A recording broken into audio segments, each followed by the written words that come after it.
Saya katakan pada ibu saya, bahkan Allah akan turunkan saat di dunia. Ayah saya meninggal saat saya masuk pesantren. Dan baiknya saya rasakan luar biasa.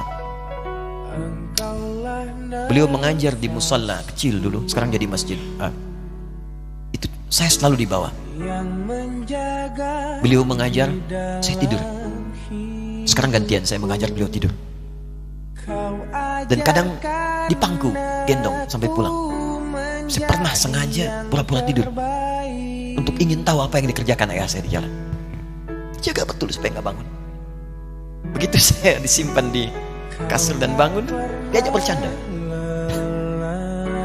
Saya mau masuk pesantren, beliau nggak sempat ngantar.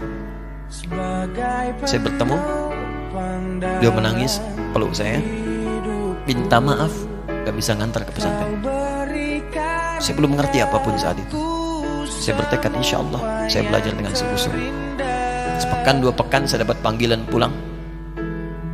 Saya tanya pada kakak saya yang ikut, sekarang ada di sini. Di mana ayah? Beliau nggak jawab. Sampai di Bandung, paman saya, beliau sekarang saya Mui, Jawa Barat, langsung menyampaikan, nampaknya nggak akan terkejar sampai sana, mungkin sudah dimakamkan. Saya ngerti, paham saat itu bahwa beliau telah wafat. Saya pulang. Maghrib saya sampai, saya dapati ibu di ruangan tengah. Saya datangi, saya menahan tangis, tidak menangis sedikit pun untuk membahagiakan ibu saya. Saya datang, saya peluk, saya temani tidurnya. Itu pertemuan saya dengan ayah saya terakhir di mimpi. Saya bermimpi melihat sudah pakai kemeja, tersenyum, menenangin saya. Sudah. Besoknya saya cari ke kamar. Ternyata Allahu Akbar, apa yang selama ini saya pelajari di pesantren, kitabnya sudah ada di kamar semua. Sudah disiapkan. Saya menangis saat itu, saya bawa mushaf. Jadi bapak saya, ayah saya, itu bajunya pun saat wafat dibagikan kepada sahabat-sahabatnya. Bajunya, kitab-kitab ini dibagikan. Ibu saya menunjukkan kemudian ada jam yang nanti nak pakai. Saya bilang simpanlah. Saya bawa mushaf. Dengan mushaf itu saya duduk di ruangan tengah, saya menghadap kiblat dan saya mohon kepada Allah. Ya Allah, saya tak punya kemampuan lagi membahagiakan ayah saya saat hidup di dunia. Tapi mohon jadikan setiap huruf dalam Al-Quran ini, ya Allah, pahalanya mengalir untuk ayah saya. Begitu saya bacakan saat itu tak bisa saya berhenti. Dan tiba-tiba langsung masuk ayatnya, artinya, posisinya, nomornya. Gak pernah berhenti, masuk. Saya bertekad ingin berbuat baik. Puncaknya saya sekolah. Ibu, ya Allah, saya ingin berbakti pada ibunda saya. Anda tahu apa yang terjadi? Demi Allah saya katakan, ketika Anda bersabar. Ibu saya, Bu, Pak, itu krisis 97 Pak. Waktu krisis saya masuk pesantren, saya diberikan sempurna bekal seperti anak-anak lain. Rupanya ibu saya sudah tanya kepada santi-santi, orang tuanya, berapa bekal Anda kasihkan? Dikasih yang paling tinggi itu dikasihkan pada kami tiap bulan. Saya terima. 1 kali libur saya pulang dari jauh, ibu saya tersenyum melihat sedang jemur pakaian lihat saya. Begitu saya tiba, kaget saya. Kok pakaian ibu saya, pakaiannya nggak cocok dipakai gitu. Ini bukan pakaian ibu saya, kayak kain pel lah kalau sekarang. Saya masuk ke rumah, saya kejar, saya buka pakaiannya, lemarinya, saya nggak temukan sedikit pun. Saya kejar kakak saya, dia sudah siapkan makan. Kak perempuan kami yang kedua, mana pakaian ibu saya? Perhatikan jawabannya. Dia menangis saat itu. Dia bilang, mama itu telah menjual semua perhiasan dan pakaiannya untuk pendidikan kamu. Jual. Untuk kita katanya. Jual. Dan bertahan dengan 150.000 per bulan saat krisis. Jadi rupanya ibu saya itu makan nasi sehari cuma sekali. Beliau mengajar. Di berangkat sekolah itu cuma makan pisang, minum kopi, makan nasinya malam. Saya bilang, ya Allah, saya akan ganti baju ibu saya dengan kain ihram dan saya gandeng tangannya di Masjidil Haram. Itu apa yang terjadi? Begitu saya kuliah di Libya, alhamdulillah, saya berangkat, saya mulai mengajar, saya serius belajar. Saat itu kemudian Allah mulai berikan jalan. Saya ingin sungguh-sungguh. Malam saya bangun, saya sholat, saya belajar, saya menghafal Quran, saya belajar riwayat Quran. Sampai puncaknya tiba. Saya ditugaskan pemerintah Indonesia saat itu untuk jadi petugas haji di Mekah. Saya telepon ibu saya.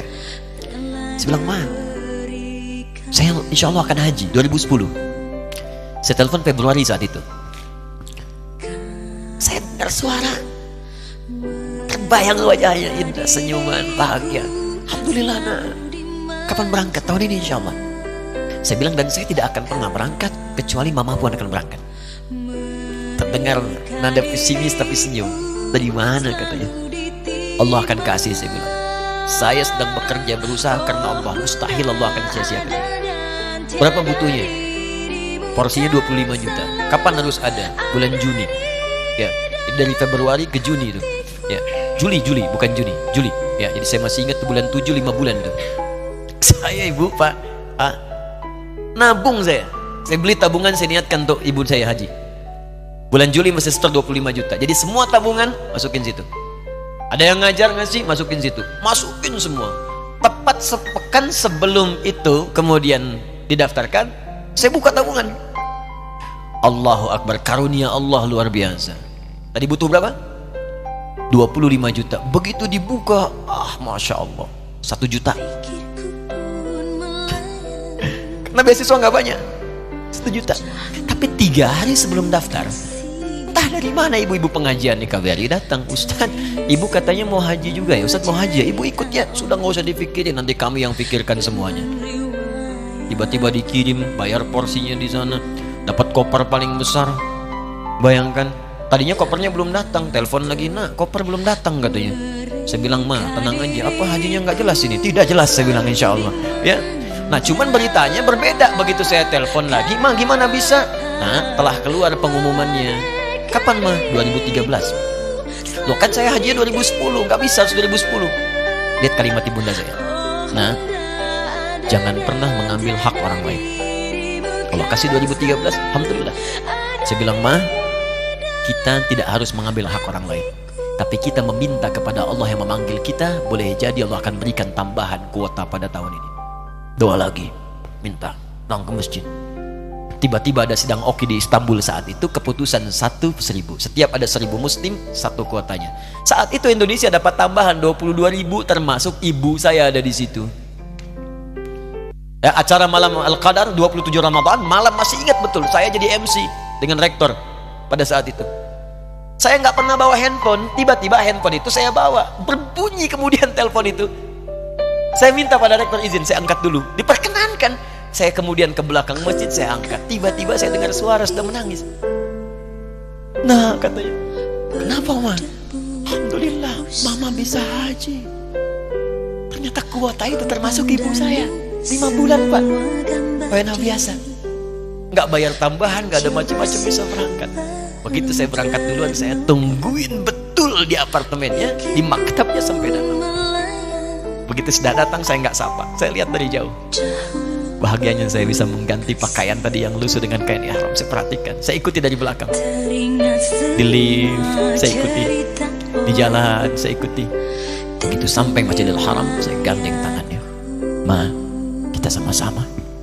Labbaik Allahumma labbaik. Labbaik la syarika lak. Saya tawaf, saya gandeng ibu saya lindungi supaya dapat kenikmatan dalam tawafnya. Begitu saya rasakan bagaimana Sayyidah Hajar bekerja keras untuk Ismail. Saya balas di situ. Saya gandeng tangan yang kanan. Saya minta pada Allah, muliakan ibu saya, ya Allah, muliakan ibu saya, muliakan. Berikan saya kesempatan membahagiakan. Cuman yang kanan digandeng, yang kiri kosong.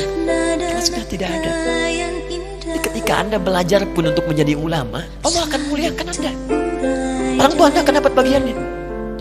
Yang hafal Quran itu Musa, yang bisa haji bapak ibunya. Kemarin saya jadi Amirul Hajj dari kedutaan Saudi berangkat, membawa 350 orang rombongan. Siapa yang saya bawa? Ahli Quran, yang hafal Quran anak-anaknya. Ahmad Kamil, yang haji pengajarnya, murabinya, ibunya, temannya, banyak yang berangkat. Yang berangkat siapa? Calon ulama. Dijadi ulama itu jangankan sudah jadi, kalau benar caranya, baru bergerak pun Allah pasti akan jaga. Kalau benar caranya. Di satu pertanyaan tadi, pilih mana orang soleh atau ulama? Jangan pisahkan. Karena jadi ulama itu adalah tingkat tertinggi bagian dari orang saleh. Jadi mesti ada yang jadilah di keluarga.